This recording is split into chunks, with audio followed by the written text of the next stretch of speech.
عمر بن خطاب رضی اللہ تعالیٰ عنہ فرماتے ہیں کہ ایک دن ہم حبیب جان عالم صلی اللہ علیہ وسلم کی خدمت میں حاضر تھے۔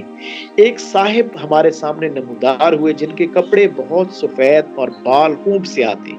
ان پر سفر کے کوئی آثار نہ تھے، ہم میں سے کوئی انہیں پہچانتا نہ تھا۔ حضور جان عالم صلی اللہ علیہ وسلم کے پاس بیٹھے اور اپنے گھٹنے حضور کے گھٹنوں سے ملا دیے اور ہاتھ اپنے زانوں پہ رکھے، یعنی کہ تحیات کی صورت میں بیٹھ گئے، اور پھر انہوں نے 4 سوال کیے۔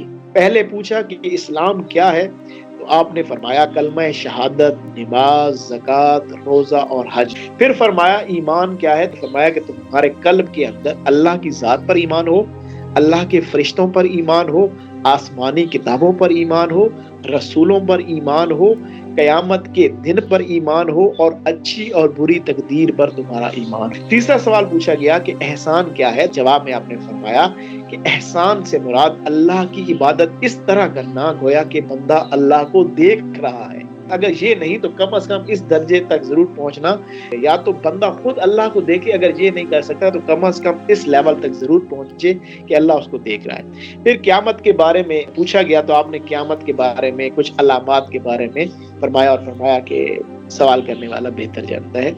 جب وہ شخص چلا گیا تو حضور جان عالم صلی اللہ علیہ وسلم نے صحابہ کرام رضوان اللہ علیہ اجمعین سے کہا کہ پتہ یہ کون تھا؟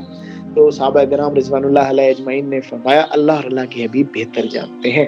تو حضور جان عالم صلی اللہ علیہ وسلم نے فرمایا کہ یہ جبرائیل علیہ السلام تھے اور آپ کو آپ کا دین سکھانے آئے تھے۔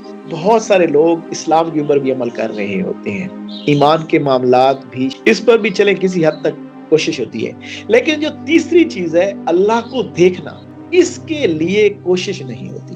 اگر آپ کوشش کرتے ہیں تو وہ درجہ احسان کھلتا ہے آپ کے اوپر کہ آپ پھر اللہ کی ایسی عبادت کرتے ہیں قلبی کیفیت سے کہ اللہ کو آپ دیکھنا شروع